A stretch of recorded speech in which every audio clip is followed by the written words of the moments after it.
Ya lo decía Mr. T, tío. Amiguitos, las sustancias son malas. No os paséis de meteros Kryptonita, que si no el Pentium os machacará.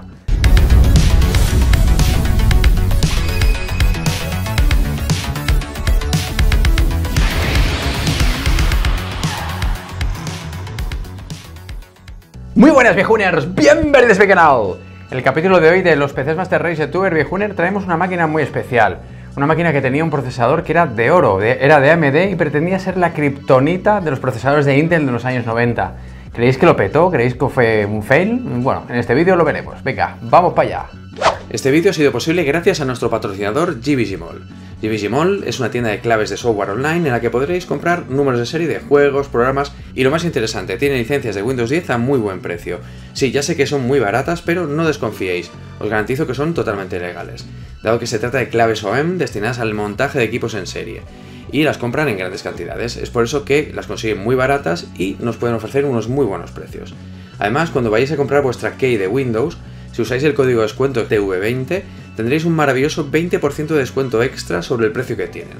Os dejaré links en la descripción del vídeo de todo esto que os comento para que podáis acceder sin problemas. Corred viejuners que me las quitan de las manos. En el año Nuestro Señor de 1995, el mundo del hardware de PC estaba en plena ebullición de cambios. AMD e Intel estaban en pleno pique, y en el caso de Intel ya tenía en el mercado el procesador Pentium desde hacía ya bastante tiempo. En ese año lanzaron el potentísimo Intel Pentium Pro. La verdad es que la familia Pentium de procesadores supuso una revolución a nivel de potencia en comparación con la generación anterior de CPUs, aunque eso sí, una vez superados los problemas iniciales que tuvieron con la unidad de coma flotante. El procesador Pentium parecía imbatible en aquel momento. En ese año AMD lanzó un procesador que los que me seguís ya conoceréis de sobras, el 5X86. Se trataba de una CPU basada en la tecnología de los 486 de Intel. Esto fue posible dado que AMD tenía licencia para hacerlo. Estos 486 vitaminados eran compatibles con algunas placas base de aquella generación y llegaban a rendir como algunos modelos de Intel Pentium. Era una manera económica de actualizar nuestro 486, la verdad. De hecho, ese procesador es el que monté en mi 486 Monster y podemos decir que fue el 486 más rápido de la historia. El famoso 486DX5 fue la primera CPU de AMD a la cual le pusieron una nomenclatura peculiar. Se trataba de una P seguida de un número, aunque luego esta nomenclatura la renombraron a PR, Performance Rating. Era una especie de técnica de marketing, se trataba de un número que lo comparaba a los procesadores de la competencia, por lo que los 5X86 a 133 MHz, con el código P75, se suponía que eran comparables a un Pentium 75. Todo ello para intentar subirse al tren del hype que generó el lanzamiento de la CPU Intel Pentium. De hecho, lo siguieron haciendo en generaciones posteriores de CPUs. La verdad es que para algunos clientes esto era un poco engañoso, dado que pensaban estar comprando una CPU a cierta velocidad, cuando realmente no era exactamente así. Un año después, en 1996, AMD lanzó su primer procesador con tecnología propia, y no dependían de las licencias de Intel. Se trataba del K5, era un procesador de 32 bits, y era muy peculiar porque la K que le pusieron al nombre del modelo tenía un significado. Significaba kriptonita. Pretendían que este procesador fuera la kriptonita contra Intel, contra el Superman Intel Pentium. Y querían pues vencer así pues, en el mercado de los procesadores a este pedazo de procesador que era Pentium. La verdad es que la idea era buena, pero no le salió del todo bien. El K5 era un procesador X86 y de hecho era compatible perfectamente con las placas base que existían en el mercado diseñadas para Intel Pentium. Una cosa impensable hoy en día. La primera versión del K5 usaba la microarquitectura SSA/5 que tenía muchas mejoras técnicas respecto a Pentium. Una de las grandes diferencias que tenía este procesador era que AMD usó de su experiencia con procesadores RISC. Reimplementó esta tecnología y la llamó RISC-86 para incluirla en su K5. Se trataba de una especie de traductor de instrucciones que convertía las instrucciones CISC en RISC. El objetivo era el de incrementar el rendimiento versus los Intel Pentium, pero la realidad es que no fue así en un principio. No superaban a los Pentium. Como veis, inicialmente estos procesadores no se llamaban K5, era al revés, 5K y un 86 después. Este fail hizo mucho daño a nivel de imagen de AMD, y cierto es que meses después lanzaron una versión de estos procesadores con la nomenclatura final de K5, los cuales solucionaban los problemas iniciales e incrementaban el rendimiento a más de un 30% con respecto a la versión inicial de esta CPU. Pero el mal ya estaba hecho, el mercado no se fiaba y tenían mala fama estas CPUs, incluso aunque las fabricaran con un encapsulado de oro, tal y como hacían los Intel Pentium en sus primeros modelos. Como veis, este procesador tiene muchísima historia detrás, y tengo mucha curiosidad por comprobar si realmente metía mucha más caña que los 486DX5 o los Pentium. Así que nada, vamos a montar un PC gaming de la época con esa CPU y lo freiremos a pruebas. Pues nada, aquí tenemos las piezas de esta pedazo de máquina. Aquí tenemos el lector de CD, que es un Creative a 8 velocidades.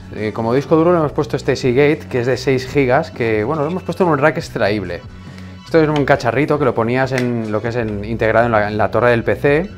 y venían unos raíles y pues aquí se iba el disco duro, pues luego cerrabas la llave y así quedaba protegido. Que luego llegabas al final de tu jornada laboral, pues nada, cerrabas el ordenador, le dabas a la llave y podías sacar otra vez el disco y te lo llevabas a casa. Era rollo seguridad de los años 90. Aquí tenemos otra cosita que hemos conseguido del mercado de segunda mano, que es súper friki. Fijaos, es una disquetera doble, es decir, es una disquetera que acepta discos de 5/4 y a la vez discos de 3,5. Fijaos que lo que lleva realmente es una disquetera de 5/4 normal y luego aquí una disquetera de 3,5 de portátil. Va interconectado con una electrónica, la otra, y la verdad es que es un dispositivo de lo más peculiar, porque bueno, es una manera de ahorrarse espacio en lo que es una torre retro. Tener dos disqueteras en el mismo slot de 5/4 está bastante guay. Como tarjeta aceleradora gráfica nos hemos puesto una Voodoo, que es una maravilla, es de las primeras aceleradoras gráficas que salieron del 3DFX. He querido ponerle esta tarjeta y la tarjeta gráfica, una S3 Birch, que son las mismas que le puse a mi 486 Monster, porque así podremos comparar un poquito el rendimiento que daba una máquina como esta, que es comparable a un Pentium 133, pues la podemos comparar con mi 486 Monster, que iba pues a 133 también de velocidad. Fijaos, esta es la placa base que usaremos, es Socket 7, es chipset Intel VX, tiene aquí un slot para poner un caché, lleva 256 de K de caché, esta vez sí que son caché real, no fake caché como el 486. Es una placa que lleva buses PCI, buses ISA, tiene PS2 para conectarle pues, teclados PS2 y luego también tiene para conectarle el puertos USB. Esta es de las primeras placas que llevaban para conectarle puertos USB a lo que es la máquina. Está bastante guay. A nivel de memoria RAM le hemos puesto estos 4 módulos que hacen un total de 32 megas. Y bueno, poco más hay que explicar. Bueno, sí, lo más importante, la CPU. Este pedazo de AMD K5 PR133 que está bastante guay. Es el que os he explicado al principio del vídeo. Y como tarjeta de sonido tenemos esta pedazo de Sound Blaster AW64 Gold, que están muy valoradas en el mercado de segunda mano. Son bastante caros porque dan muy buena calidad y bueno, eran compatibles con MS2 y con Windows 95. Todo esto va a ir montado en estas torres sobremesa que estáis viendo. Y nada, dicho esto, vamos a montar la máquina, que tiene miga la cosa. Primero de todo le pondremos al procesador este disipador de Pentium 1, al cual le hemos puesto un ventilador de Pentium 2 para ventilar mejor.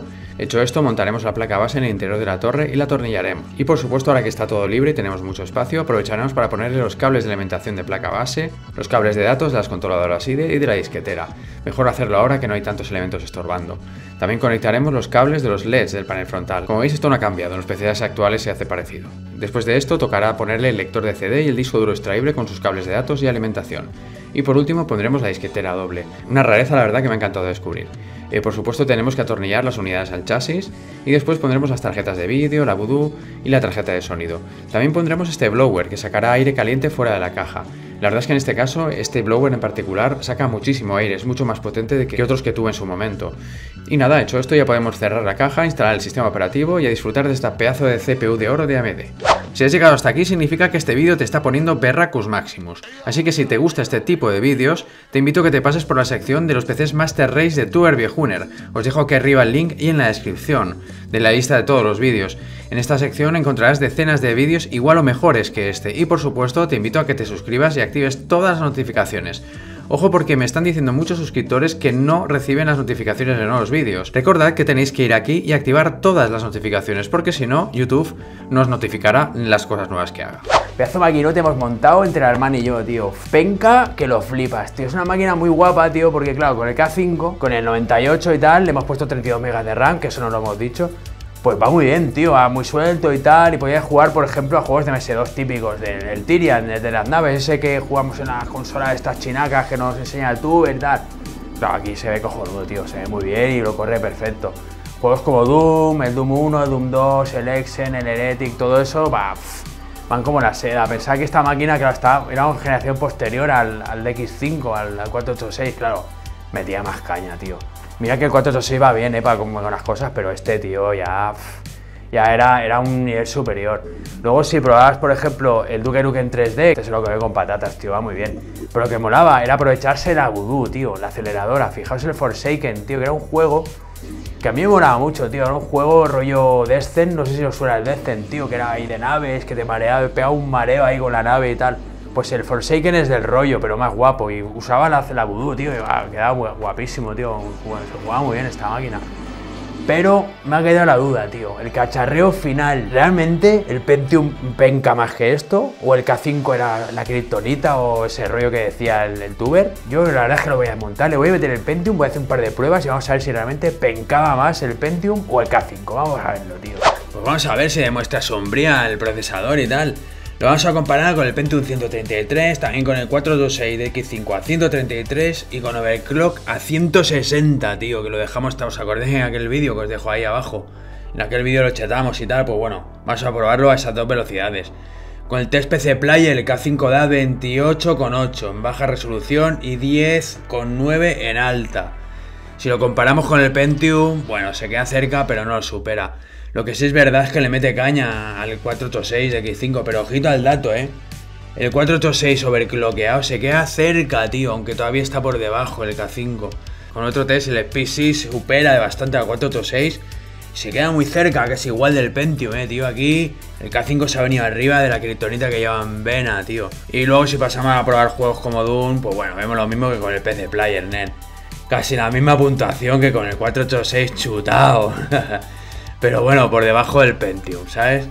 Y bueno, con el Quest lo mismo, mejora los FPS que nos daba con el 486, pero bueno, también puede quedar por mogollón por debajo del Pentium, tío. Aquí el Pentium mete mucha caña.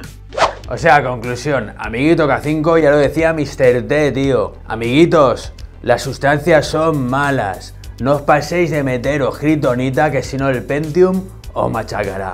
Venga, viejuners, nos vemos en el próximo vídeo o en el TikTok de Tuber Viejuner. Venga, hasta luego, Lucas.